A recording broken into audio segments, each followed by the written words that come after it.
আসসালামু আলাইকুম। আশা করতেছি তোমরা সকলে ভালো আছো। আমিও আলহামদুলিল্লাহ ভালো আছি।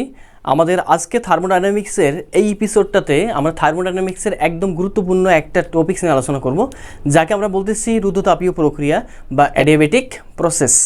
এখন এই রুদ্ধতাপীয় প্রক্রিয়া কিভাবে সংগঠন করা যেতে পারে, রুদ্ধতাপীয় প্রক্রিয়ার আমাদের আসলে ইফেক্টটা কীরকম, অর্থাৎ আমাদের যে রুদ্ধতাপ প্রক্রিয়াটা পড়ব, এই রুদ্ধতাপ প্রক্রিয়া পড়ার ফলে আমাদের আসলে বাস্তব জীবনে এই রুদ্ধতাপ প্রক্রিয়া কতটুকু আমাদের ফলপ্রসূ হবে, এসব জিনিস নিয়ে আজকে আমাদের এই এপিসোডটা থাকবে। তোমাদের একটু বলে রাখি, আমাদের কোনো একটা এপিসোডে আমি আলোচনা করব হিট ইঞ্জিন নিয়ে। এই হিট ইঞ্জিনে বলা চলে যে ম্যাক্সিমাম ব্যাপার স্যাপারগুলো থাকবে তোমাদের রুদ্ধতাপীয় প্রক্রিয়া থেকে। তো তুমি মনে হয় বুঝতে পারতেছো আজকের এপিসোডটা কত বেশি ইম্পর্ট্যান্ট হতে যাচ্ছে তোমার জন্য। তো তোমাদেরকে একটা রিকমেন্ড করব, সেটা হচ্ছে তুমি কোনোভাবে ভিডিওটা পজ করবে না এবং খাতা কলম নিয়ে বসে পড়ে যাও। যেভাবে আমি নোট করতে বলবো, যেভাবে আমি লিখবো সেভাবে হ্যান্ড নোটটা করে নিবা। আর তার সঙ্গে আমি তোমাকে যেভাবে চিন্তা ভাবনা করার কথা বলবো সেভাবে চিন্তা ভাবনা করবা। ওকে, তো এখন তুমি একটু খেয়াল করে দেখো, আমাদের যেহেতু আজকের টপিক্সটা হচ্ছে রুদ্ধতাপীয় প্রক্রিয়া, অর্থাৎ রুদ্ধতাপীয় প্রক্রিয়ার বেলায় নাম শুনে মনে হয় তুমি বুঝতে পারতেছো যে ভাইয়া এখানে তাপের আসলে কোনো আদান প্রদান হবে না, তার মানে এক্সচেঞ্জ অফ হিট এটা হবে আমাদের কি বলতো ইম্পসিবল। তার মানে আমরা হিটের কোনো এক্সচেঞ্জ করব না। তো এখন হিটকে এক্সচেঞ্জ না করে কিভাবে এই প্রসেসটা ঘটানো সম্ভব হবে, যেভাবে যে সিস্টেমে এই প্রসেসটা ঘটাবো সেইটা আসলে এই প্রক্রিয়া হচ্ছে আমাদের বৈশিষ্ট্য। তো এখন একটু খেয়াল করে দেখো, আমাদের এখানে তাপটা থাকবে কি বলতো ফিক্সড। তার মানে কিউ, আমি এটা কথা বলতে পারি যে ভাই কিউ থাকবে আমাদের কি বলতো কনস্ট্যান্ট। তো কিউ নিয়ে কোনো সমস্যা নেই, কিউটা আমাদের ফিক্সড থাকতেছে, কিউ এর কোনো পরিবর্তন করা যাবে না। নাম শুনে আমরা বুঝতে পারতেছি যেহেতু কিউ এর কোনো পরিবর্তন হচ্ছে না, তার মানে অবশ্যই আমি বলতে পারি না যে পরিবর্তন, কার পরিবর্তন, তাপের পরিবর্তন কেমন হবে, জিরো হবে। এবার একটু কথা আসে যে ভাইয়া তাপের পরিবর্তন হবে না, কিন্তু তাপমাত্রার পরিবর্তন হবে, আয়তনের পরিবর্তন হবে, তার সঙ্গে চাপেরও পরিবর্তন হবে। তিনটা যে আমাদের নিয়ামক থাকতেছে এদের পরিবর্তন হবে, বাট কিউ এর কোনো পরিবর্তন হবে না। কিভাবে সম্ভব? কিভাবে সম্ভব? তো কিভাবে সম্ভব একটু খেয়াল করে দেখো, আমরা যে একটা সিস্টেমের কথা বলি, একটা পুরো সিস্টেম অঙ্কন করে নেই। এই তো আমাদের মনে করে নিলাম হচ্ছে আমাদের এটা একটা পুরো কী বলতো সিস্টেম। ওকে, এই পুরো সিস্টেমে এটা হচ্ছে আমাদের কী বলতো একটা পিস্টন, যা কিনা ঘর্ষণবিহীন। ওকে, এটা নিয়ে কোনো সমস্যা নেই। আর এখানে আমাদের সেই গ্যাসীয় অণুসমূহ আছে। ওকে, গ্যাসীয় অণু। এবার একটু খেয়াল করে দেখো, আমাদের যেহেতু রুদ্ধতাপীয় প্রক্রিয়া বেলা বলা হয়ে গেছে যে এই সিস্টেমে কোনো পরিমাণ তাপের আদান প্রদান হবে না, সেহেতু আমি বলতেই পারি যে ভাই প্রথমে একটা কাজ করেন, আপনি প্রথমে এই ওয়ালটাকে একটা অপরিবাহী বলতে কুপরিবাহী মেটাল দ্বারা ওয়ালটাকে মুড়ে নেন, যাতে করে কোনো পরিমাণ তাপ বাহির থেকে ভিতরে না যেতে পারে, অথবা ভিতর থেকে যাতে বাহিরে কোনো পরিমাণ তাপটা না আসতে পারে, অর্থাৎ এক্সচেঞ্জ অফ হিট, যাতে আমাদের যে ওয়ালটা থাকবে এই ওয়ালটা দিয়ে এক্সচেঞ্জ অফ হিটটা আমাদের নাই হয়।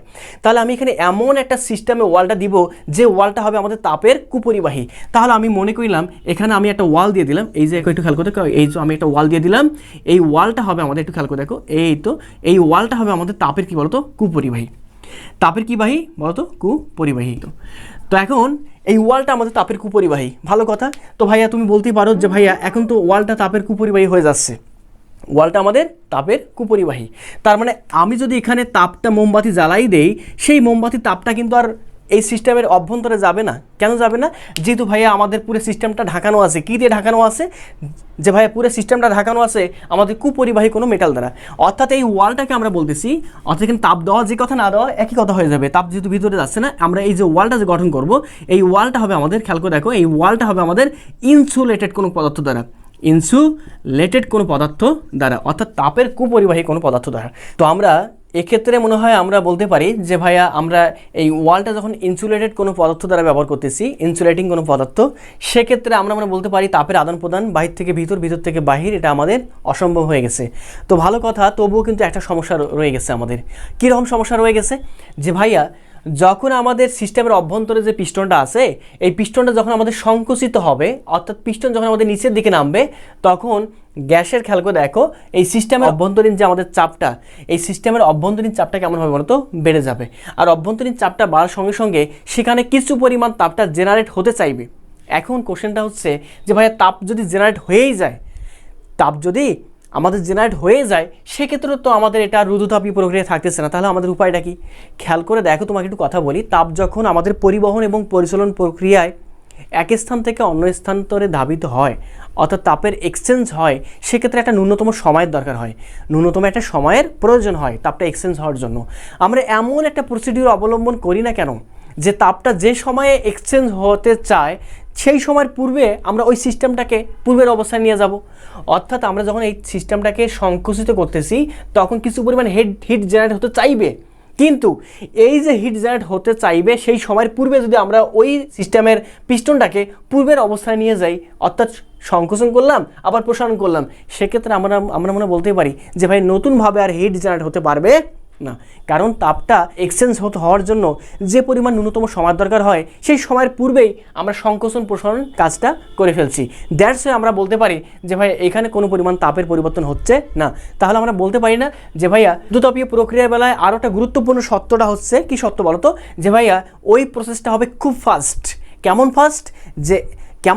যে ভাই এত ফাস্ট সেটা আসলে আমরা কল্পনা করতে পারি না। ওকে, তারপরে আমরা বলতে পারি যে আমাদের প্রসেসটা এখানে লিখে ফেলি যে আমাদের যে প্রসেসটা হবে সেই প্রসেসটা হবে আমাদের ভেরি ভেরি ফাস্ট, ভেরি কি বলতো, ভেরি ফাস্ট। ওকে, ভেরি ফাস্ট। আমরা মনে খেয়াল করছিলাম যে আইসোথার্মাল প্রক্রিয়া আমাদের ছিল খুব বেশি স্লো, আর এক্ষেত্রে হচ্ছে আমাদের এত বেশি স্পিড সে কথা বলার মতো না, আমরা কাউন্টিংয়ে করতে পারবো না, বিশ্বাস করতে পারবো না যে এত বেশি ফাস্ট হবে, এত বেশি ফাস্ট। আরেকটা কথা বলি, আরেকটা এখানে সত্যটা হচ্ছে যে ভাইয়া আমাদের যে ওয়ালটা থাকবে অ্যাডাবেটিক প্রসেসেস কমপ্লিট করার জন্য আমাদের যে সিস্টেমের ওয়ালটা থাকবে, ওয়ালটা হবে আমাদের কি বলতো ইনসুলেটেড কোনো পদার্থ দ্বারা। ওকে, ইনসুলেটেড পদার্থ দ্বারা। এবার একটু খেয়াল করে দেখো তো, আমাদের কোনো যদি কোশ্চেনে উল্লেখ থাকে যে আমাদের প্রসেসটা খুব দ্রুত সম্পন্ন করা হয়ে গেছে, প্রসেসটা খুব দ্রুত যদি সম্পন্ন করার কথা বলে থাকে, তাহলে কোন প্রসেস? রুদ্রতাপীয় প্রক্রিয়া। উদাহরণ দাও তো একটা, উদাহরণ দাও না কেন, একটু উদাহরণ কীভাবে দিবা? তোমাকে যদি বলি যে টায়ার বাস্ট হয়ে গেল, টায়ারটা কেমন হচ্ছে? Bloom, tyre burst. সেক্ষেত্রে টায়ার বাস্টের ক্ষেত্রে কেমন হবে বলো তো? টায়ার বাস্টটা খুব ফাস্ট, এই যে বাস্ট হয়ে যাচ্ছে টায়ারটা, এই টায়ার বাস্ট হওয়াটা খুব কুইক, যার ফলে টায়ার বাস্ট হওয়ার যে ঘটনাটা, এই ঘটনাটা হবে আমাদের রুদ্রতাপীয় ঘটনা বা রুদ্রতাপীয় প্রক্রিয়া। এবার একটু কথা আছে, খেয়াল করে দেখো, আমরা কিন্তু এই পিস্টনটাকে উপর দিকে ওঠাবো আবার নিচের দিকে নামাবো, অর্থাৎ সংকোচন প্রসারণ উভয়ই হবে, কিন্তু কোনো পরিমাণ তাপের পরিবর্তন হবে না। বাট তাপমাত্রা, আয়তন এবং চাপ, এই তিনটা নিয়মের আমাদের পরিবর্তন হবে। এখন খেয়াল করে দেখো তো কেন তাপের পরিবর্তন হচ্ছে না? যে ভাই তাপটা স্থানান্তর হওয়ার জন্য বা এক্সচেঞ্জ করার জন্য যে ন্যূনতম সময় দরকার হয়, সেই ন্যূনতম সময়ের পূর্বেই আমরা কি করব? ওই ঘটনাটা ঘটাই ফেলবো বা ওই প্রসেসটা কমপ্লিট করে ফেলবো। ব্যাপারটা মনে বুঝতে পারছো? এবার একটু খেয়াল করে দেখো, কীরকম খেয়াল করে দেখো যে ভাই আমাদের যদি সংকোচন হয়, সংকোচন বলতে এই যে কমে যাচ্ছে পিস্টন ওখান থেকে এখানে আসতেছে, তার মানে আয়তন যদি কমে যায়, সংকোচন যদি আমাদের সংকোচন হয় সেক্ষেত্রে আমাদের কেমন হবে? যদি আমাদের সংকোচন হয় সেক্ষেত্রে আমরা বলতে পারি যে ভাই সংকোচন হওয়ার সঙ্গে সঙ্গে এর অভ্যন্তরীণ চাপটা বেড়ে যাবে, যার ফলে অভ্যন্তরীণ চাপটা বাড়ার সঙ্গে সঙ্গে এর আমাদের দেখো অভ্যন্তরীণ চাপটা বাড়ার সঙ্গে সঙ্গে অভ্যন্তরীণ শক্তির পরিবর্তনটা কেমন হয়ে যাবে? বেড়ে যাবে। ওকে, অভ্যন্তরীণ শক্তি বাড়া মানে কি? যে ভাইয়া অভ্যন্তরীণ শক্তি বাড়া মানে হচ্ছে তাপমাত্রা বেড়ে যাওয়া। এবার আমাদের যদি এই পিস্টনটা উপরের দিকে ধাবিত হয় সেক্ষেত্রে আমরা বলতে পারি অভ্যন্তরীণ চাপ যেটা, সে চাপটা কমে যাবে, যার ফলে এখানে কিছু পরিমাণ দেখা যাবে অভ্যন্তরীণ শক্তি কমে গেছে। আর অভ্যন্তরীণ শক্তি কমে যাওয়া মানে কি ভাই বলতো? তাপমাত্রা কমে যাওয়া। তাহলে আমি কি এখান থেকে বলতে পারি যে ভাইয়া সিস্টেম যখন সংকুচিত হবে, এই সিস্টেমের পিস্টন যখন আমাদের সংকুচিত হবে, রুদ্রতাপীয় প্রক্রিয়ার বেলায় সিস্টেমের পিস্টন যখন আমাদের সংকুচিত হবে, তখন পুরো সিস্টেমটা কেমন হবে? গরম হয়ে যাবে। টেম্পারেচার বাড়বে না? হ্যাঁ, টেম্পারেচার বাড়বে। অভ্যন্তরীণ শক্তি বাড়বে না? হ্যাঁ, বাড়বে। অভ্যন্তরীণ শক্তি বাড়া মানে টেম্পারেচার বাড়া মানে কি? যে সিস্টেমটা গরম হয়ে গেছে। সিস্টেমটা কেমন হয়ে গেছে? গরম। এবার যদি পিস্টনটা উপর দিকে ধাবিত হয়, অর্থাৎ আমাদের আয়তনে প্রসারণ ঘটে, সেক্ষেত্রে আমাদের কি হবে? আয়তনে প্রসারণ ঘটলে আমি বলতে পারি না যে ভাইয়া এর অভ্যন্তরীণ শক্তিটা আমাদের কমে যাবে। আর অভ্যন্তরীণ শক্তি কমে যাওয়া মানে কি? তাপমাত্রা কমে যাবে। আর তাপমাত্রা কমে যাওয়া মানে কি? পুরো সিস্টেমটা কেমন হবে বলতো? ঠান্ডা হয়ে যাবে বা শীতল হয়ে যাবে। এই যে শীতল হওয়া, ঠান্ডা হওয়ার যে ব্যাপারটা, এই ব্যাপারটার উপর নির্ভর করে আমরা সাধারণত রেফ্রিজারেটর অথবা তোমরা জানো মনে হয় এয়ার কন্ডিশন আমরা কিন্তু তৈরি করি। তো ব্যাপারটা বুঝতে পারতেছো যে আসলে আমাদের থার্মোডাইনামিক্সে এই অ্যাডাবেটিক প্রসেসটা আমাদের জন্য কত বেশি ইম্পর্টেন্ট, কত বেশি গুরুত্বপূর্ণ। তো আমরা এই রুদ্রতাপীয় প্রক্রিয়ায় আমাদের তাপগতিবিদ্যার প্রথম সূত্রটা কেমন শো করে এটা একটু খেয়াল করে দেখি। তারা কি বলে, আমাদের কথার সঙ্গে মিল আছে কিনা একটু খেয়াল করে দেখি। আমাদের তাপগতিবিদ্যার প্রথম সূত্রটা কী ছিল? যে ভাইয়া তাপগতিবিদ্যার প্রথম সূত্রটা ছিল আমাদের DQ is equal two DU plus কি বলতো ডি ডাব্লিউ। যেহেতু এখানে কোনো পরিমাণ তাপের আদান প্রদান হবে না, তার মানে এক্সচেঞ্জ অফ হিট এটা কেমন হবে বলতো? জিরো হবে, অর্থাৎ ডিকিউ মানটা আমাদের জিরো। দ্যাটস ওয়াই আমি বলতেই পারি যে ভাইয়া এখান থেকে আমি বলতে পারি যে ভাইয়া D W plus d U is equal to কেমন হবে বলতো 0। তো আমি এখান থেকে মনে বলতে পারি না যে ভাইয়া D W is equal to minus কী বলতো ডি ইউ। দেখো খুব সুন্দর একটা সত্য বের হয়ে গেছে, যা কিনা আমাদের রুদ্রতাপীয় প্রক্রিয়া বেলায় সব সময় কিন্তু আমাদের প্রযোজ্য। সে পিস্টনটা আমাদের সংকোচন হোক আর প্রসারণ হোক, এটা কিন্তু আমাদের ঠিক থাকবে। সংকোচন প্রসারণ হওয়ার ব্যাপার স্যাপারটা পরে আসবে আর কি। এখান থেকে একটু খেয়াল করে দেখো, আমরা মনে বলতে পারি যে ডি ডাব্লিউ বলতে আমাদের পি ডি কী বলতো V is equal to minus কী বলতো ডিউ। এই কথাটা কার জন্য? যে ভাই রুদ্রতাপীয় প্রক্রিয়ার জন্য। এবার যদি আমাদের এই সিস্টেমের পিস্টন যদি আমাদের উপর দিকে ধাবিত হয়, সেক্ষেত্রে আমরা বলতেছি উপর দিকে ধাবিত হওয়া বলতে আমাদের কি বলতো প্রসারণ। আর প্রসারণ হয়ে গেলে ভি এর মানটা অর্থাৎ ডিভির মানটা পরিবর্তন, কার পরিবর্তন? আয়তনের পরিবর্তন কেমন হবে? পজিটিভ। তাহলে চাপ তো সবসময় পজিটিভ, আয়তনের পরিবর্তনটাও পজিটিভ। তার মানে প্রসারণের বেলায় যে কাজটা হবে সে কাজটা আমরা বলতেছি না যে ভাই প্রসারণের বেলায় যে কাজটা, খেয়াল করে দেখো প্রসারণের বেলায় যে কাজটা তা ডিডাব্লিউ এই মানটা আমাদের কেমন বলতো পজিটিভ। ডিডাব্লিউর মানটা হচ্ছে আমাদের পজিটিভ, কারণ সিস্টেম নিজে কাজ করতেছে। এক্ষেত্রে সিস্টেম নিজে কাজ করতেছে, যার ফলে ডিডাব্লিউ কেমন বলতো পজিটিভ প্রসারণ হলে। সেক্ষেত্রে আমাদের একটু খেয়াল করে দেখো তো এখানে কী আসতেছে।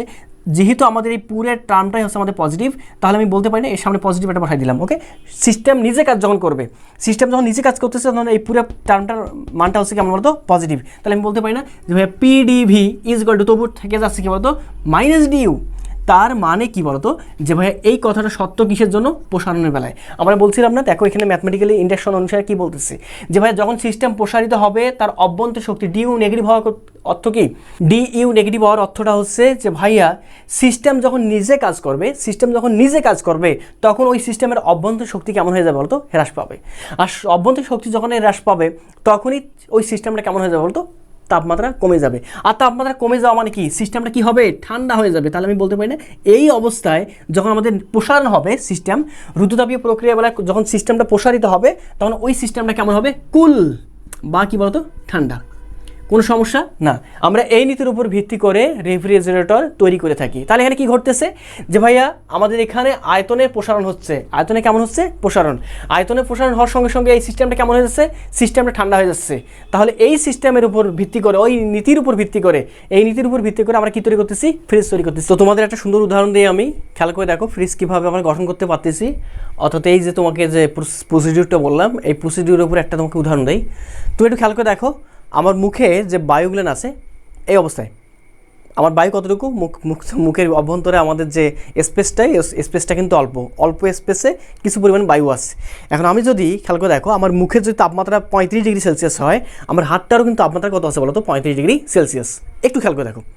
এবার আমি যদি ফু একটা দেই, অর্থাৎ এই দেখো, সেক্ষেত্রে আমার মুখের তাপমাত্রা 35, এখানকার তাপমাত্রাও 35। যখনই ফু দিচ্ছি কেমন মনে হচ্ছে? হাতটা শীতল হয়ে যাচ্ছে না? তার মানে আমি বলতে পারি না মুখের যে পরিমাণ বায়ুটা ছিল এই বায়ুটা স্থান দখল করছিল অল্প পরিমাণে স্থান। যখন আমি ফু দিচ্ছি অর্থাৎ যখন বায়ুটা বের হয়ে যাচ্ছে তখন স্থান পাচ্ছে কেমন? অনেক বেশি। এই যে বায়ুটা যে স্থান পাচ্ছে অনেক বেশি, অর্থাৎ বায়ু প্রসারিত হয়ে যাচ্ছে। আর যখনই প্রসারিত হয়ে যাচ্ছে তখন এই বায়ুটা আমার হাতে আসার সঙ্গে সঙ্গে কেমন মনে হচ্ছে? ঠান্ডা। ব্যাপারটা মনে বুঝতে পারছো? ঠিক ফ্রিজ একই রকম কাজটা করে। ফ্রিজের মাঝে খুব চিকন একটা ক্যাপিলারি টিউব থাকে, এরকম চিকন। ওকে, এরকম একটা খুবই চিকন একটা ক্যাপিলারি টিউব থাকে। এই টিউবের মাঝ দিয়ে আমরা ফ্রেন পাঠাই দেওয়ার পর ওই ফ্রেনটা অর্থাৎ ওই বায়ুটা বিকট আকারে এই যে আসতেছে, বায়ুটা একটু খেয়াল করে দেখো, বায়ুটা আসতেছে এভাবে আসতেছে, আসার পর এইভাবে এই যে আসতেছে চিকন নল দিয়ে আসার পর এই যে প্রসারিত হয়ে গেল। যখনই প্রসারিত হয়ে যাচ্ছে পুরো সিস্টেমটা কেমন হয়ে যাচ্ছে? ঠান্ডা বা শীতল হয়ে যাচ্ছে। ব্যাপারটা মনে বুঝতে পারছো? আসলে আমরা এই প্রসিডিউর অবলম্বন করে সাধারণত ফ্রিজটা তৈরি করে ফেলি, এবং তোমরা মনে জানো এয়ার কন্ডিশন এটা আমরা তৈরি করে ফেলি। তো কোশ্চেন হচ্ছে ভাইয়া আমাদের কি রুদ্রতাপীয় প্রক্রিয়া বেলা শুধুমাত্র ঠান্ডাই করবে, গরম করবে না? হ্যাঁ ভাই, গরমও করবে। আমাদের যে রুদ্রতাপীয় প্রক্রিয়া আছে আমরা যদি চাই যে আমরা ওটাকে এসি না করে এয়ার কন্ডিশন না করে আমি হিট কন্ডিশন করবো আর কি, আমি গরম চাই, আমার কী চাই বলতো? গরম। সেক্ষেত্রে আমি কী করবো? আমি উষ্ণতা দরকার। সেক্ষেত্রে আমরা কী করবো? একটু খেয়াল করে দেখো, আমরা যদি এক কাজ করি, এই যে তোমার পিস্টনটা আছে, পিস্টনটা যদি আমরা নিচের দিকে নামাই, অর্থাৎ পিস্টনটা কী করি বলতো নিচের দিকে নামাই, নিচের দিকে পিস্টন যদি আমাদের নামে সেক্ষেত্রে কী হবে বলতো সংকোচন হবে। সংকোচনের বেলায় কী হবে, সংকোচনের বেলায় আমরা বলতে পারি না চাপটা বাড়তেছে, চাপটা বাড়ার সঙ্গে সঙ্গে তার অভ্যন্তরীণ যে শক্তিটা এই শক্তিটা বাড়তেছে, আর অভ্যন্তরীণ শক্তি বাড়া মানে টেম্পারেচার বাড়া, আর টেম্পারেচার মানে বাড়া মানে কী বলতো সিস্টেমটা গরম হওয়া। তার মানে আমরা এখান থেকে বলতে পারি যে ভাইয়া পিস্টন আছে, পিস্টন যদি নিচের দিকে ধাবিত হয় অর্থাৎ আয়তন যদি কমে যায়, আয়তন যদি কী হয় বলতো কমে যায়, তারপরে আমি বলতে পারি না যে ভাইয়া এই ক্ষেত্রে রুদ্ধতাপীয় প্রসিডিউরের ক্ষেত্রে আমাদের তাপগতিবিদ্যার প্রথম সূত্রটা কী ছিল একটু খেয়াল করে দেখো যে ভাইয়া DW is equal to minus কী বলতো ডিউ, এটা কিন্তু আমাদের মেইন সূত্র ওকে রুদ্ধতাপীয়র বেলায়। কিন্তু এবার আমাদের সংকোচন হচ্ছে, তারপর আমি বলতে পারি না যে ভাই DW is equal two PdV, যেহেতু সংকোচন হচ্ছে তার মানে অবশ্যই ডিভির মানটা কেমন হবে বলতো নেগেটিভ। তাহলে আমি বলতে পারি না ডিভির মান যদি নেগেটিভ হয় তাহলে এখান থেকে PdV is equal to minus কী বলতো ডিউ। ওকে, এবার একটু খেয়াল করে দেখো আমাদের ডিভির মানটা নেগেটিভ, দ্যাটস ওয়াই আমাদের পুরো টার্মটাই কেমন হয়ে যাবে বলতো নেগেটিভ। অর্থাৎ যখন আমাদের সংকুচিত হচ্ছে পুরো সিস্টেমটা, যখন আমাদের সংকুচিত হয়ে যাচ্ছে তখন যে কাজটা পাচ্ছি সেই কাজটা হচ্ছে আমাদের নেগেটিভ কাজ, অর্থাৎ এই পুরো টার্মটার মানটা হবে আমাদের কেমন বলতো নেগেটিভ। বুঝতে পারছো নাকি বুঝতে পারো? হ্যাঁ বুঝতে পারছো। এবার একটু খেয়াল করে দেখো আমরা বলতে পারি না যে ভাইয়া minus PdV is equal two, এবার থাকলো কি বলতো মাইনাস DU, তাহলে এই মাইনাস কি বলতো ক্যান্সেল আউট, তাহলে এখান থেকে থাকতেছে আমাদের PdV ইজ ইকুয়াল টু কি বলতো DU। এখানে কেমন DU দেখো প্লাস ডিউ নাকি মাইনাস, হ্যাঁ অবভিয়াসলি কি বলতো প্লাস। প্লাস হওয়ার অর্থটা হচ্ছে তার অভ্যন্তরীণ শক্তিটি কেমন হয়ে যাচ্ছে বলতো বেড়ে যাচ্ছে। তাহলে আমরা মনে বলতেই পারি যে ভাইয়া রুদ্ধতাপীয় প্রক্রিয়া বেলায় সিস্টেমের যে পিস্টন থাকবে, পিস্টন যখন আমাদের সংকুচিত হবে তখন ওই পুরো সিস্টেমটা কেমন হবে বলতো উষ্ণ হবে। তো আমরা মনে এতটুকু কথা বলতেই পারি যে ভাইয়া আমরা এখান থেকে বলতে পারি যে ভাইয়া আমাদের যখন রুদ্ধতাপীয় প্রক্রিয়া বেলায় আমাদের পিস্টনটা যখন সিস্টেমে পিস্টন থাকবে, পিস্টন যদি আমাদের নিচের দিকে ধাবিত হয় অর্থাৎ আয়তনের সংকোচন হয় বা গ্যাসের সংকোচন হয়, সেক্ষেত্রে ওই পুরো সিস্টেমটা কেমন হবে বলতো উষ্ণ হবে, উষ্ণ অথবা কেমন হবে বলতো গরম হবে। তো আমরা রুদ্ধতাপীয় প্রক্রিয়ার বেলায় সিস্টেম গরম করতে পারতেছি আবার ঠান্ডাও করতে পারতেছি। এই ঠান্ডা গরমকে কাজে লাগাই, গরমের দিনে ঠান্ডা করি আর ঠান্ডার দিনে কী করি বলতো গরম করি। তো ব্যাপারটা মনে হয় বুঝতে পারছো তোমরা। এবার আমরা এর অভ্যন্তরীণ কিছু ব্যাপার স্যাপার আছে, অর্থাৎ রুদ্ধতাপীয় প্রক্রিয়া বেলা আমাদের কাজের মানটা কত হবে এটা আমরা বের করব। ওকে, তারপর রুদ্ধতাপীয় প্রক্রিয়া বেলা আমাদের কার্ভটা কেমন হবে এইসব আমরা এখন দেখবো আর কি। তো এখন দেখো তো একটু রুদ্ধতাপীয় প্রক্রিয়া বেলা আমাদের কাজটা কত হয়। তোমাদের গত এপিসোডটাতে কাজটা আমরা দুইভাবে বের করতে পারি। রুদ্ধতাপীয় প্রক্রিয়া বেলায় আমরা কাজের মানটা দুইভাবে বের করতে পারি। গত এপিসোডটাতে আমি মনে হয় তোমাদের বলছিলাম একটু খেয়াল করে দেখো, গত এপিসোডে বলা ছিল যে ভাইয়া অভ্যন্তরীণ শক্তির পরিবর্তন ডিউ হবে আমাদের NCV কি বলতো DT, NCV কি বলতো DT। এটা কিন্তু গত লেকচারে খুব সুন্দরভাবে বোঝাইছিলাম তোমাদের যে অভ্যন্তরীণ শক্তি is equal to NCV DT। Okay, এটা নিয়ে কোনো কনফিউশন না, কোনো কনফিউশন নেই। আর তোমাদের বলছিলাম যে ভাইয়া তোমরা জানো যে CP minus CV is equal to কী বলতো আর, কোনো সমস্যা না, কোনো সমস্যা নেই। এবার একটু খেয়াল করে দেখো, তো আমাদের এখান থেকে কাজের মান বের হয়ে গেছে না রুদ্ধতাপীয় প্রক্রিয়া বেলায়, যে কাজের মানটা দেখো DW, এই তো কাজের মানটা, অর্থাৎ আমরা বলতে পারি যে ভাইয়া DW is equal to minus কী বলতো DU। ওকে, কোনো সমস্যা না। এবার আমাদের যদি টোটাল কাজটা রুদ্ধতাপীয় প্রক্রিয়া বেলায় টোটাল কাজটা যদি আমি W বলি তাহলে W ইজ ইকুয়াল টু হবে আমাদের মাইনাস DU। খেয়াল করে দেখো DU প্রত্যেকটা ক্ষেত্রে সত্য। তো আমাদের অভ্যন্তরীণ শক্তির পরিবর্তনটা যদি কোনো প্রসেসের বেলা অভ্যন্তরীণ শক্তির পরিবর্তন হয়, সেটা হোক না সমষ্ণ, হোক না রুদ্ধতাপীয়, হোক না সমচাপ, সম আয়তন, প্রত্যেকটা ক্ষেত্রে কিন্তু এটা সত্য। ওকে, সূত্র আকারে কিন্তু এটা মাথায় রাখতে হবে যে DU is equal to NCV DT। ওকে, তাহলে এখান থেকে আমি এক কাজ করতে পারি না যে ভাইয়া W is equal to minus DW বলতে টোটাল কাজটা ধরলাম আমি W। ওকে, তো W is equal to minus DU এর জায়গায় আমি কি বসাবো, যে দেখো DU এর মানটা কিন্তু আমাদের দেওয়া আছে গিভেন, তাহলে বসা যায় কি না? হ্যাঁ যায়। কি লিখবো এখানে যে ভাই NCV কি বলতো DT, যেখানে DTটা হচ্ছে আমাদের তাপমাত্রা কি বলতো পরিবর্তন। এবার একটু খেয়াল করে দেখো, আমরা মানে গত লেকচারে খেয়াল করছিলাম যে ভাইয়া আমাদের CP divide by CV is equal to কি বলতো গামা, যেখানে গামার পরিচয়টা কী ছিল যে gamma is the ratio of molar specific heat capacity at constant pressure and constant কী বলতো ভলিউম। অর্থাৎ CP এবং CVর যে রেশিও, এই রেশিও বা অনুপাতটা হচ্ছে আমাদের গামা। এই গামাটা ডিপেন্ড করবে কোনো একটা পরমাণুর অ্যাটমোসিটির উপর। কিসের উপর? অ্যাটমোসিটি। আসলে পরমাণুটি এক পরমাণু, দ্বিপরমাণু নাকি ত্রি নাকি বহু। এবার একটু খেয়াল করে দেখো তো, এখান থেকে কাজ করা যায় না যে ভাইয়া CP ইজ ইকুয়াল টু কী বলা যায় বলতো যে গামা C কী বলতো V। কোনো সমস্যা না, কোনো সমস্যা নেই। এবার যদি আমি এখানে মানটা বসাই দেই, একটু খেয়াল করে দেখো, এখান থেকে যদি আমি CPর মানটা বসাই দেই তাহলে এখানে থাকতেছে আমাদের gamma CV minus CV is equal to কী বলতো আর। তাহলে এখান থেকে কাজ করা যায় না যে ভাইয়া এখান থেকে দেখো, এখান থেকে আমি মনে হয় বলতে পারি যে ভাই এখান থেকে যদি আমি সিভি কমন নেই, সিভি কমন নিয়ে থাকতেছে কি বলতো gamma minus one is equal to কি বলতো আর। তাহলে এখান থেকে সিভির মানটা বের করা যায় কিনা, হ্যাঁ যায়। তো CV is equal to R divide by কি বলতো গামা মাইনাস ওয়ান। খেয়াল করে দেখো CV is equal to R divide by gamma minus one. তাহলে এই সিভির মানটা যদি আমি এখানে বসাই দেই কোনো সমস্যা না, তো কোনো সমস্যা নেই, বসাই দাও তো, কাজের মানটা বের হয়ে যাবে টোটালটা। তাহলে ডাব্লু টোটাল কাজ is equal to minus n dT আমাদের থাকতেছে, আর সিভির মানটা এখানে বসাই দেই, বসাই দিলে কি পাবো আমি আর এখানে থাকতেছে কি বলতো আর ডিভাইড বাই গামা মাইনাস কি বলতো ওয়ান। একটু সুন্দরভাবে মডারেট করে সাজাই লেখো, সাজাই লিখলে তুমি মনে হয় বুঝতে পারতেছো যে টোটাল কাজ ডাব্লু ইজ ইকুয়াল টু, কাজ করা যায় না, এখানে মাইনাস আছে, আমি ওয়ানটাকে সামনে নেই, এখান থেকে মাইনাস যদি কমন নেই, দেখো এখান থেকে যদি মাইনাস কমন নেই, বের করে নিই, তাহলে কি থাকতেছে আমাদের এই যে এখানকার যদি মাইনাস বের করে নিই তাহলে থাকতেছে কি আমাদের যে মাইনাস এন, খেয়াল করে দেখো, আর ডিটি বলতে খেয়াল করে দেখো তো ডিটি বলতে আমি লিখতে পারি না যে তাপমাত্রা পরিবর্তন, অর্থাৎ ফাইনাল তাপমাত্রা মাইনাস ইনিশিয়াল তাপমাত্রা, অর্থাৎ টি বলতে T2 মাইনাস T1 যদি লিখে তাহলে আমি কী পাচ্ছি যে ভাইয়া W is equal to minus N R থাকতেছে এখানে আমাদের কী বলতো T2 minus T1 divided by, এখানে যদি এভাবে লিখি দেখো তো এখানে মাইনাস আমি কমন নিলাম, কমন নিলে কি থাকে 1 মাইনাস কি বলতো গামা, তাহলে এই মাইনাস ক্যান্সেল আউট। তাহলে আমি টোটাল কাজটা পাচ্ছি, একটু খেয়াল করে দেখো, টোটাল কাজ W is equal to N R কি বলতো T2 মাইনাস T1, দেখো N R T2 minus T1 divide by কি বলতো 1 মাইনাস গামা। তাহলে আমি মনে হয় বলতে পারি যে ভাইয়া এখানে রুদ্ধতাপীয় প্রক্রিয়ার বেলা যে কাজটা হবে টোটাল কাজ W is equal to N R T2 minus T1 divide by 1 minus কি বলতো গামা। আমার মনে হয় আমরা এই যে তোমার ইকুয়েশনটা, কাজের ইকুয়েশনটা আমরা আরও একটাভাবে বের করতে পারি। কীভাবে বের করতে পারি ওটা একটু পরে দেখবো আর কি, যে আমাদের এই ইকুয়েশনটা বের হয় কিনা আমাদের দেশে ইন্ডিকেশন করে দেখবো আর কি ওটাও। তো আমার মনে হয় এই কাজের মানটা নিয়ে আর কোনো সমস্যা হবে না, তুমি সুন্দরভাবে হ্যান্ড আউট করে ফেলো যে রুদ্ধতাপীয় প্রক্রিয়া যে কাজটা হবে সে কাজটা হবে আমাদের এতটুকু, কোনো সমস্যা না, কোনো সমস্যা নেই। এবার একটু খেয়াল করে দেখি, তাহলে আমি কাজের মানটা লিখে রাখি। তাহলে রুদ্ধতাপীয় বলে কাজের মানটা W is equal to N R এখানে থাকতেছে T2 minus T1 divided by কি বলতো 1 মাইনাস গামা। কোনো সমস্যা না, কোনো সমস্যা নেই। তো আমরা রুদ্ধতাপীয় প্রক্রিয়ার বেলায় একটা নিজস্ব সমীকরণ আছে, এই রুদ্ধতাপীয় প্রক্রিয়ার একটা নিজস্ব সমীকরণ আছে, সেই সমীকরণটা কি ওকে, যেমন সমষ্ণ প্রক্রিয়ার বেলায় ছিল যে ভাইয়া পিভি ইজ ইকুয়াল টু কি বলতো কনস্ট্যান্ট, ওকে আমরা যেরকম বলছিলাম আর কি, ঠিক একই রকম রুদ্ধতাপীয় প্রক্রিয়ার বেলায় একটা সুন্দর সমীকরণ আছে। এই সমীকরণটা আমি প্রুভ করতেছি না, শুধু মনে রাখো আর কি। এটাকে আমরা সাধারণত পয়জনস ইকুয়েশন বলে থাকি আর কি, পয়জনস সমীকরণ। আসলে পয়জনস উচ্চারণ হচ্ছে, কিন্তু উচ্চারণটা হবে আসলে উচ্চারণ হবে পয়জনস, কিন্তু আমরা অনেক সময় বলে থাকি পয়সনস ইকুয়েশন, ওকে। তোমাদের বইয়ে হয়তো অত বেশি ইলাবোরেট করা নাই আর কি এটা নিয়ে।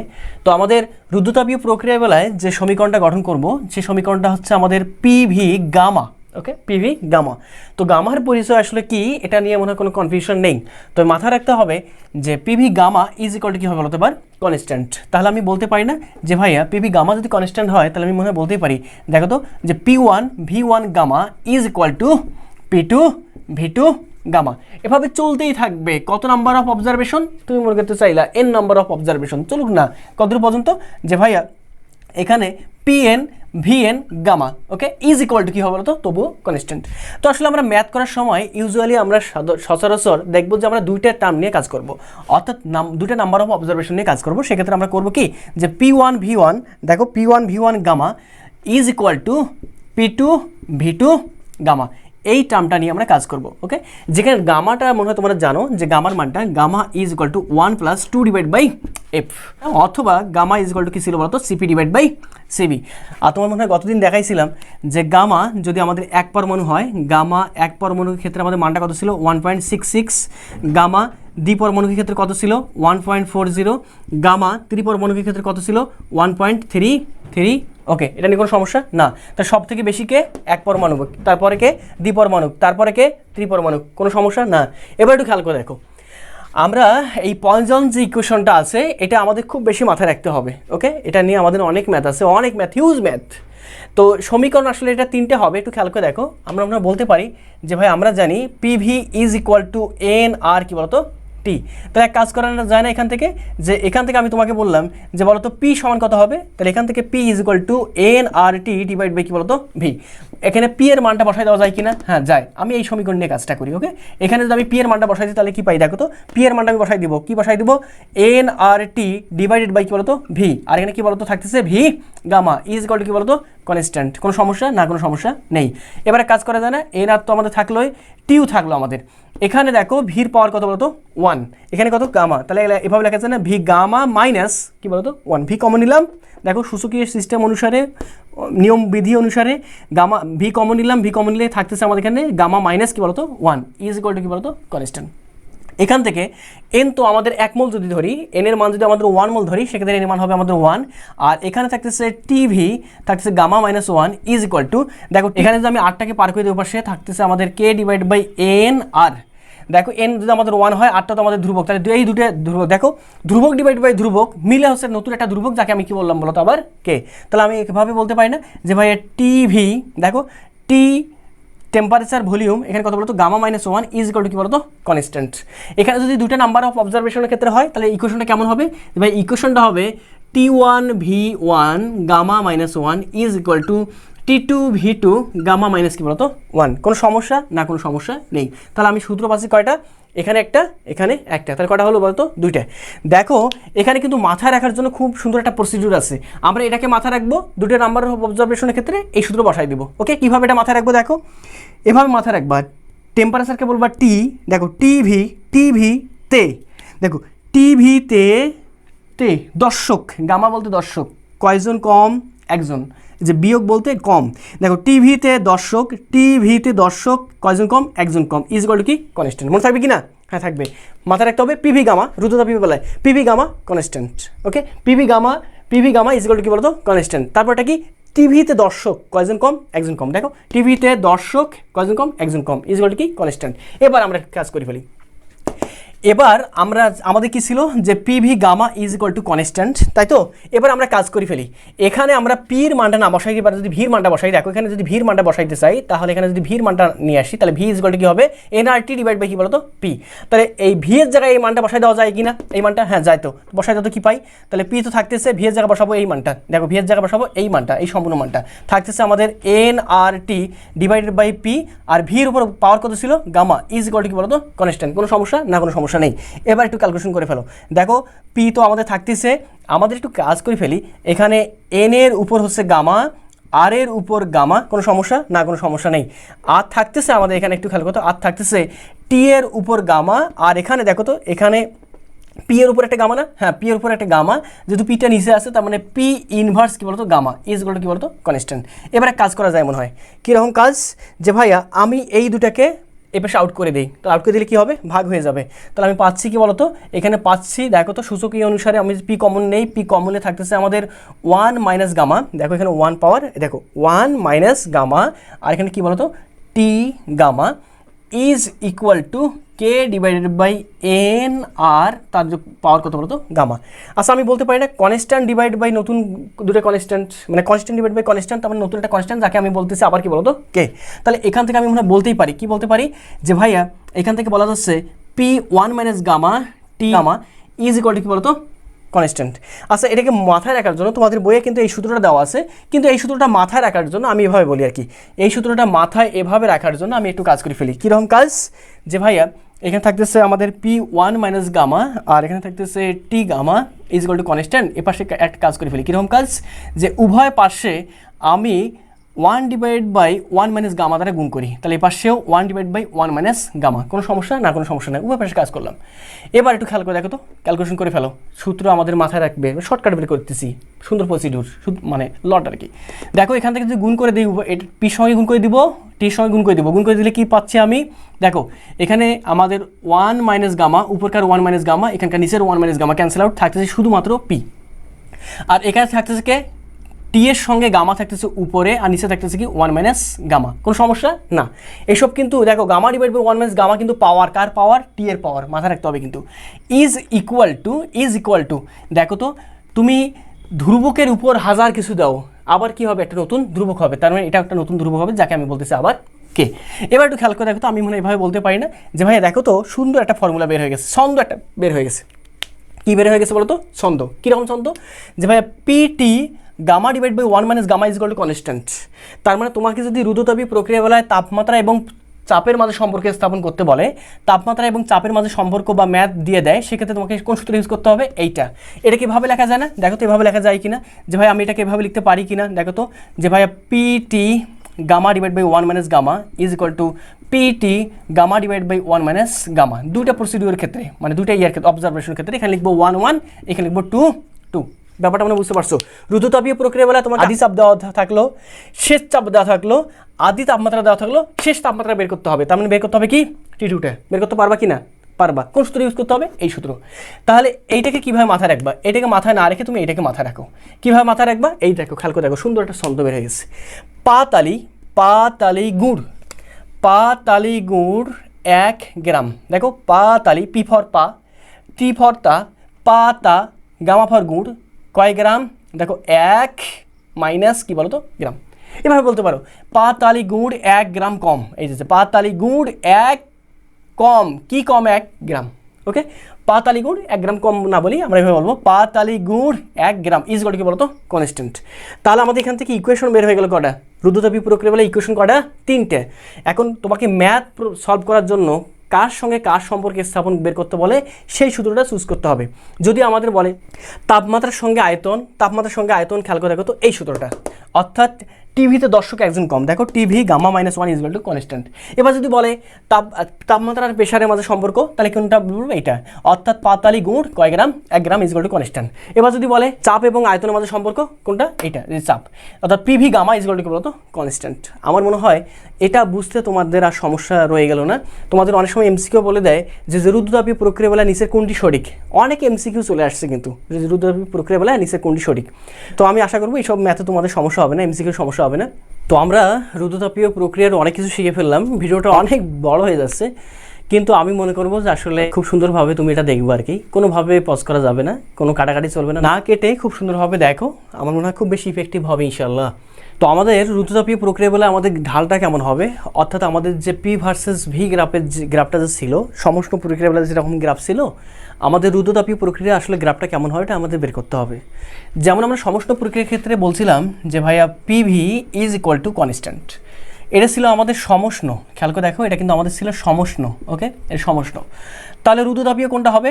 যে ভাইয়া রুদ্ধতাপীয়র বেলায়, দেখো রুদ্ধতাপীয়র বেলায় আমাদের সমীকরণটা কেমন ছিল? যে ভাইয়া PV gamma is equal to কি বলতো? কনস্ট্যান্ট।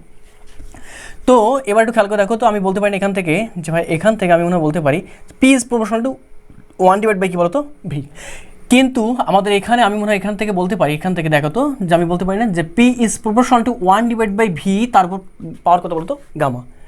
এবার একটু কম্পেয়ার করো তুমি, এখানে ভি এর পাওয়ার কত? 1, এখানে ভি এর পাওয়ার কত? গামা। তাহলে আমাদের গামার মানটা অলওয়েজ কার থেকে বড় ভাই? যে ভাইয়া 1-এর থেকে কি বলতো? বড়। তাহলে আমাদের এই যে গ্রাফটা একটু খেয়াল করে দেখো, এই গ্রাফটা যদি আমি অঙ্কন করতে চাই তাহলে কীভাবে অঙ্কন করব? যে ভাই সমষ্ণ প্রক্রিয়ার বেলায় গ্রাফটা আমাদের কেমন ছিল? যে ভাই গ্রাফটা হবে আমাদের এইরকম। আমি যদি এই পয়েন্টটাকে 1 বলি আর এই পয়েন্টটাকে যদি আমি 2 বলি, তাহলে আমরা যাচ্ছি 1 থেকে 2-এ। 1 থেকে 2-এ যাওয়ার জন্য আমাদের সমষ্ণ প্রক্রিয়ায় যদি আমাদের এটা গ্রাফ হয়, মানে সমষ্ণ প্রক্রিয়া যদি আমাদের এই লেখচিত্র হয় পি ভার্সেস ভি গ্রাফটা, এটা পি, এদিকে কী বলতো? ভি। সমষ্ণ প্রক্রিয়া বেলায় পি ভার্সেস ভি গ্রাফটা যদি আমাদের এটা হয়, তাহলে রুদ্ধতাপীয় বেলায় কেমন হবে? খেয়াল করে দেখো, সমষ্ণ প্রক্রিয়া বেলায় এখানে আয়তনের পাওয়ারটা কত? 1। ওকে, এখানে আয়তনের পাওয়ার 1। এখানে আয়তনের মানটা দেখো, এখানে আয়তনের মানটা যত বেশি হবে, এখানে যেহেতু আমাদের প্রসারণ হচ্ছে, আয়তনটা কেমন হচ্ছে? প্রসারণ। আয়তনটা কেমন হচ্ছে বলতো? প্রসারণ। তাহলে আমি এখান থেকে বলতে পারি না যে ভাইয়া আমাদের দেখো এখানে আয়তন কিন্তু কম, এখানে কিন্তু আমাদের বেশি। তাহলে এই পয়েন্ট 1 নম্বর পয়েন্টে আয়তন কম, 2 নম্বর পয়েন্টে আমাদের আয়তন বেশি, তার মানে এখানে গ্যাসটা কী হচ্ছে? এক্সপ্যান্ড হচ্ছে বা প্রসারিত হচ্ছে। এবার আমাদের আয়তনের মানটা যখন বেশি হতে যাবে, দেখো আয়তনের মানটা যখন বেশি হবে তখন পি এর মানটা কেমন হবে? কম। এই পয়েন্ট পি এর মানটা কেমন হবে? কম। তাহলে এবার একটু খেয়াল করে দেখো, পি এর মানটা আমাদের কিন্তু এখানে। ওকে, এইখানে। এবার এই ক্ষেত্রে সমষ্ণ গেলটা বা রুদ্ধতাপীয় বেলা একটু খেয়াল করে দেখো তো, আমাদের এখানে ভি এর মানটা বাড়তেছে, এখানে বাড়তেছে না? হ্যাঁ বাড়তেছে, ভি এর মানটা বাড়তেছে, ঠিক আছে। কিন্তু ভি এর উপর যে পাওয়ারটা আছে, যে পাওয়ারটা 1-এর থেকে, সমষ্ণ প্রক্রিয়া যে 1 ছিল, এখানে পাওয়ারটা 1-এর থেকে কি কম না বেশি? বেশি। যার ফলে ভি এর এই টোটাল মানটা কেমন হবে? অনেক বেশি হবে। কার তুলনায়? সমষ্ণ বেলায়। যখন অনেক বেশি হবে তখন পি এর মানটা কেমন হবে? অনেক কম হবে। অনেকটা কেমন হবে, কম। খেয়াল করে দেখো, ভালোভাবে বুঝতে হবে কিন্তু পি এর মানটা কেমন হচ্ছে, অনেক কম। আবার বলতেছি, যখন আমাদের সমষ্ণ প্রক্রিয়ার বেলায় আমাদের ভি এর মানটা বাড়তেছে, দেখো এখানে ভি এর মান কিন্তু বাড়তেছে, আমি কিন্তু এক্ষেত্রে দেখো সামনের দিকে আগাচ্ছি, তার মানে ভি এর মানটা বাড়তেছে। ভি এর মান যখনই বাড়তেছে তখন পি এর মানটা কেমন হবে, কমবে। এখানে ভি এর পাওয়ার কত ছিল, 1, কার বেলায়, সমষ্ণ বেলায়। কিন্তু রুদ্রতাপীয় বেলায় আমাদের ভি এর মান তো বাড়তেইছে, সেটা ঠিক আছে, কিন্তু এখানে পাওয়ারটা কত ভাইয়া, পাওয়ার হচ্ছে গামা, যেখানে গামাটা কার থেকে বড়, 1-এর থেকে বড়। তাহলে সমষ্ণ পাওয়ার ছিল 1 ভি এর পাওয়ার, আর রুদ্রতাপীয় ভি এর পাওয়ার কত, 1-এর থেকে বড়। তাহলে আমি বলতে পারি না যে ভাই এই পয়েন্টে পি এর যত মান পাবো, এই ক্ষেত্রে আমি এই পয়েন্টে সমষ্ণ প্রক্রিয়া বেলায় যে পি এর মানটা পাবো, রুদ্রতাপীয় বেলায় পি এর মানটা কেমন পাবো, তার থেকেও কম। তার মানে আমি বলতে পারি না যে ভাই আমাদের আয়তন যত বেশি বাড়বে পি এর মানটা তত বেশি কমবে। কার থেকে কমবে, সমষ্ণ প্রক্রিয়া থেকে। তার মানে রুদ্রতাপীয় প্রক্রিয়া বেলায় আমাদের পি এর মানটা কমবে, কার থেকে কমবে, সমষ্ণ প্রক্রিয়ার থেকে কমবে। তাহলে সমষ্ণ প্রক্রিয়া বেলায় যদি আমাদের পি এর মানটা এই পয়েন্টে এইটা হয়, তাহলে রুদ্রতাপীয় বেলায় কেমন হবে, একটু নিচে দিয়ে আসবে, এই যে ব্যাপারটা মনে বুঝতে পারছো, খেয়াল করে দেখো, বুঝতে পারছো কি না, বুঝতে মনে পারছো। খেয়াল করে দেখো, আমাদের সমষ্ণ প্রক্রিয়ার বেলায় দেখো আয়তনের মানটা কিন্তু সেম, আমাদের কিন্তু আয়তনটা সেম, আয়তনটা কিন্তু উভয় ক্ষেত্রে সেম, কিন্তু শুধুমাত্র তফাৎ কার মাঝে বলো তো, তফাৎটা হচ্ছে আমাদের শুধুমাত্র চাপের মাঝে। এই যে চাপের মাঝে, একটু খেয়াল করে দেখো, মাথা ঘোরাইও না, শুধুমাত্র চাপের মাঝে, একটু বোঝো আগে। এখানে আমাদের আয়তনের পাওয়ার কত, সমষ্ণের বেলায় আয়তনের পাওয়ার এখানে কত, ভি এর পাওয়ার কত, 1। রুদ্রতাপীয় বেলায় ভি এর পাওয়ার কত, এখানে গামা যেখানে কত মানটা কত, যে ভাই গামার মানটা হচ্ছে সবসময় 1-এর থেকে বেশি। আর 1-এর থেকে যখনই বেশি হবে, খেয়াল করে দেখো, 1-এর থেকে যখন বেশি হবে তখন এই মানটা অনেক বেশি হবে, এই মানটা অনেক বেশি। কার থেকে, এই যে কার থেকে, তুমি বলবো না অনেক বেশি, কার থেকে, সমষ্ণ প্রক্রিয়া থেকে। কার থেকে বলো তো, সমষ্ণ প্রক্রিয়া থেকে। তাহলে এটা যদি অনেক বেশি হয় সমষ্ণ প্রক্রিয়া থেকে, তাহলে পি এর মানটা কেমন হবে, পি এর মানটা অনেক কম হবে। দেখো পি এর মানটা এখানে রুদ্রতাপীয় প্রক্রিয়া বেলায় পি এর মানটা অনেক কম হবে। কার থেকে কম, যে ভাইয়া সমষ্ণর থেকে। কার থেকে কম, সমষ্ণর থেকে। কোনো সমস্যা না, কোনো সমস্যা নেই। তাহলে একটু খেয়াল করে দেখো তো, এই পয়েন্টে রুদ্রতাপীয় প্রক্রিয়ার ভি এবং সমষ্ণ প্রক্রিয়ার ভি ঠিক কিনা। যদি আমাদের এই গ্রাফটা আমাদের হয় সমষ্ণ, ওকে, আর এই গ্রাফটা যদি আমাদের রুদ্রতাপীয়, তাহলে একটু খেয়াল করে দেখো তো, এই পয়েন্টে ভি এর মান কত, এইটা, এই পয়েন্টে ভি কত, এইটা, সেম কিনা, হ্যাঁ সেম। কিন্তু আমাদের এই সমষ্ণ প্রক্রিয়ার ক্ষেত্রে এই পয়েন্টে চাপ কত, দেখো তো, চাপটা কিন্তু আমাদের এইটা। রুদ্রতাপীয় বেলা চাপ কত, চাপ কিন্তু আমাদের এইটা। তাহলে কার চাপ বেশি, যে ভাইয়া দেখো এই যে রেখাটার চাপটা বেশি, মানে এই যে রেখাটা আছে, এই গ্রাফটা আছে, এই গ্রাফের চাপটা বেশি। এই গ্রাফটা কার, যে ভাই এই গ্রাফটা সমষ্ণ চাপ বেশি, কার তুলনায়, রুদ্রতাপীয় বেলায়। দেখো রুদ্রতাপের চাপ কত কম, এই এতটুকু কি বলতো, কম। তাহলে তুমি মনে বুঝতে পারতেছো যে আমাদের গ্যাসের যখন প্রসারণ হবে তখন সমষ্ণ এবং রুদ্রতাপীয় প্রক্রিয়ার আমাদের গ্রাফটা কেমন হবে। এইদিকে আমি অঙ্কন করলাম পিকে, এইদিকে অঙ্কন করলাম আমি কাকে বলতো, ভিকে। তাহলে এটা যদি আমাদের কি হয় বলতো, গ্যাসের আমাদের এক্ষেত্রে প্রসারণ হচ্ছে, ওকে, সেক্ষেত্রে আমাদের গ্রাফটা কেমন হবে। দেখো আমাদের এটা যদি হয় সমষ্ণ, তার মানে এটা হয় যদি আমাদের আইসোথার্মাল, তাহলে আমাদের এইটা হবে কি, এই যে গ্রাফটা, এই যে রেখাটা, এই রেখাটা হবে আমাদের কি বলতো, এডিয়াবেটিক। অর্থাৎ এটা আমাদের সমষ্ণ, এটা হবে আমাদের কি বলতো, রুদ্রতাপীয়। এই জন্য আমরা বলি, দেখো তো এখানে খাড়াকে, এখানে বেশি খাড়াকে, এখানে বেশি খাড়া এ না, হ্যাঁ এই বেশি খাড়া।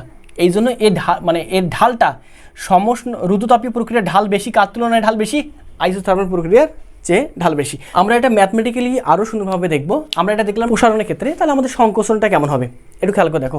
আমাদের সংকোচনটা কেমন হয়, সংকোচনের বেলায় ওটা হবে রিভার্সটা, এর হবে রিভার্সটা। একটু খেয়াল করে দেখো সংকোচনের বেলায়, এই তো সংকোচন, এই তো সংকোচন।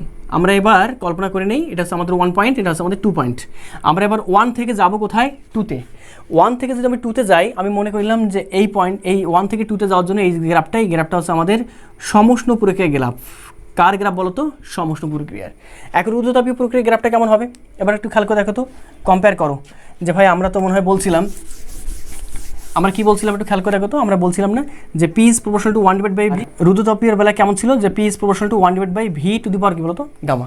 এবার যখন আমাদের আয়তন সংকোচন হচ্ছে, অর্থাৎ আমি যখন এখান থেকে এই দিকে আসতেছি, 1 থেকে কোথায় আসতেছি, 2-এ, সেক্ষেত্রে আমাদের আয়তন কিন্তু কমতেছে। তাহলে এখানে আয়তনের মান যদি কমে যায়, দেখো আয়তন কিন্তু কমে, এখানে পাওয়ার কত 1, এখানে আয়তনটা যদি আমাদের আয়তন যদি কমে যায়, তাহলে পি এর মানটা কেমন হবে, বাড়বে। পি এর মানটা কেমন হবে, বাড়বে। এবার এখানে এখানে দেখো গামার মানটা 1 থেকে বেশি, তাহলে আয়তনটা এখানেও কমতেছে না? হ্যাঁ কমতেছে। কেমন কমতেছে, কার থেকে কমতেছে? যে ভাই আয়তন কমতেছে কার থেকে? যে ভাই সমষ্ণ প্রক্রিয়া থেকে। তাহলে আয়তন কমতেছে কার থেকে বেশি? সমষ্ণ প্রক্রিয়া থেকে বেশি। তাহলে আয়তন দেখো এখানে আয়তন কমতেছে কার থেকে বেশি? সমষ্ণর থেকে কি বলতো? সমষ্ণর থেকে কি বলতো? বেশি। তাহলে আয়তন যদি সমষ্ণর থেকে বেশি কমে তাহলে পি এর মানটা কেমন হবে? অবশ্যই আয়তন যদি কমে চাপটা অবশ্যই কী হবে বলতো? বাড়বে। আচ্ছা এখানে আয়তন কমতেছে কার থেকে বেশি? সমষ্ণর থেকে বেশি, তাহলে চাপটা বাড়বে। চাপটা কী হবে বলতো? তাহলে চাপটা আমাদের বাড়বে, চাপটা বাড়বে। ওকে, চাপটা বাড়বে কার থেকে বাড়বে? এটা লিখতেছি, কার থেকে বাড়বে? যে ভাই চাপটা বাড়বে কার থেকে? যে ভাই সমষ্ণর থেকে। কার থেকে? সমষ্ণ। এটা কোন ক্ষেত্রে সত্য? এটা ভাই হচ্ছে আমাদের সংকোচনের ক্ষেত্রে। কি ক্ষেত্রে? সংকোচন। তাহলে দেখি তো সংকোচনের গ্রাফটা কেমন হয়। আমি তোমাকে বললাম এই যে দুটো গ্রাফ দিলাম, একই পয়েন্ট থেকে যাত্রা আরম্ভ করছে। এই দুটো পয়েন্টের মাঝে কে কোনটা সমষ্ণ, কোনটা রুদ্ধতাপীয়? খেয়াল করে দেখো কোনটি সমষ্ণ প্রক্রিয়ার গ্রাফ, কোনটি রুদ্ধতাপীয় প্রক্রিয়ার গ্রাফ। দেখো কম্পেয়ার করো। এই পয়েন্ট যদি আমি কল্পনা করি, এই পয়েন্ট আর এই পয়েন্ট, ওকে, তাহলে এই পয়েন্টের ক্ষেত্রে একটু খেয়াল করে দেখি তো। এই পয়েন্টের ক্ষেত্রে এইটা, ওকে, এই পয়েন্টের ক্ষেত্রে আমাদের চাপের এদিকে আমি ইন্ডিকেট করতেছি চাপকে, এদিকে কাকে বলতো? আয়তনকে। তাহলে এই পয়েন্টে উভয় পয়েন্টে আমাদের আয়তন কিন্তু সমান। তাহলে দেখো তো আমাদের কার চাপটা বেশি? আমাদের চাপের রুদ্ধতাপীয় প্রক্রিয়া বেলায় সমষ্ণ থেকে চাপটা কেমন হবে? বেশি হবে। চাপটা কেমন হবে? বেশি। যখন কি হবে? সংকোচন হবে। এখানে সংকোচন হচ্ছে, তো সংকোচনের বেলা কার চাপটা বেশি? যে ভাইয়া এই পয়েন্টের চাপটা বেশি। দেখো এখানে চাপটা বেশি। তাহলে এই যে গ্রাফটা হবে বা এই যে রেখাটা হবে, এটা হবে আমাদের রুদ্ধতাপীয়র গ্রাফ, রুদ্ধতাপীয়। আর এইটা হবে আমাদের কি বলতো? সমষ্ণ। ওকে, এটা কি হবে? আমাদের সমষ্ণ। তো মাথায় রাখতে হবে কিন্তু সংকোচন প্রসারণ কিন্তু একদম ভিন্ন জিনিস। তো একটু খেয়াল করে দেখো, মাথায় রাখতে হবে প্রসারণের বেলায় আমাদের উপরেরটা ছিল, এখানে দেখো প্রসারণ, এখানে প্রসারণ হচ্ছে। প্রসারণের ক্ষেত্রে আমাদের উপরেরটা ছিল সমষ্ণ আর নিচেরটা কি ছিল বলতো? রুদ্ধতাপীয়। ঠিক একইভাবে আমাদের সংকোচনের ক্ষেত্রে উপরেরটা হয়ে যাচ্ছে রুদ্ধতাপীয় আর নিচেরটা হয়ে যাচ্ছে কি বলতো? সমষ্ণ। কোনো সমস্যা নেই। তো তোমাদের একটা কাজ থাকবে, কাজটা হচ্ছে এই 1 থেকে আমি 2তে গেলাম, 2 থেকে আবার 3তে আসলাম। ওকে, তোমাকে বলতে হবে এখানে এই 1 থেকে 2তে কোন প্রসেস এবং 2 থেকে 3তে কোন প্রসেস, এটা তোমাদের বের করতে হবে। তো তোমরা কমেন্ট করবা যে 1 থেকে 2তে যাওয়ার জন্য প্রসেস কোনটা, সমষ্ণ নাকি রুদ্ধতাপীয়, আবার 2 থেকে 3তে আসার সময় সমষ্ণ নাকি রুদ্ধতাপীয়। তো তোমাদের কমেন্টের অপেক্ষা থাকলাম। আজকে এই পর্যন্তই, দেখা হবে সামনে কোনো একটা এপিসোড নিয়ে। সে পর্যন্ত ভালো থাকো, সুস্থ থাকো, আল্লাহ হাফিজ।